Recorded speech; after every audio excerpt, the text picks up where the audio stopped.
ఒక దేవుడు అంటే 3 విధాలు చెప్పిన ఒకటే. తండ్రి యొక్కయు, కుమారునికియు, పరిశుద్ధాత్మ లోనికి బాప్తిస్మం అన్నాడు మత్తయి సువార్తలో. లాస్ట్ 28, 19 వచనంలో చూసుకుంటే మనకు తెలుస్తుంది. 28 అధ్యాయం 19లో. ఏంటంటే తండ్రి యొక్కయు, కుమారునికియు, పరిశుద్ధాత్మ లోనికి బాప్తిస్మం అన్నాడు. పరిశుద్ధాత్మ అనేది మన కంటికి కనబడదు. లోనికి అందుకే నీటి లోనికి బాప్తిస్తారు. లోన ఏముందో ఎవడికి కనబడదు. అది లోన నీటిలో అన్నీ కలుస్తుంది. తండ్రి యొక్క కుమారుడు అందుకే ఇచ్చాడు. త్రివొక దేవుడు. అది పరిశుద్ధాత్మనికి మెయిన్ ఇచ్చాడు. పరిశుద్ధాత్మ శక్తియే యేసుప్రభువు పుట్టినప్పుడు కూడా పరిశుద్ధాత్మ దేవుడు మాట్లాడి దేవదూతలు మాట్లాడి ఆయన పుడతాడని ముందు చెప్పి పరిశుద్ధాత్మ ద్వారా ఆయన పుట్టాడు.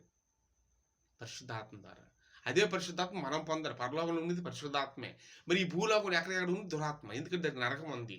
దేవుని దగ్గర ఒక శిష్యుడు లాంటిదే. అది భూలోకంలోకి వచ్చి దేవుని మానవుని చెడగొట్టుతుంటే పాము రూపంగా వచ్చింది. మనకు తెలుసు కదా, పండుదీన పెట్టి జనాలను అపవిత్రం చేసింది. కాబట్టి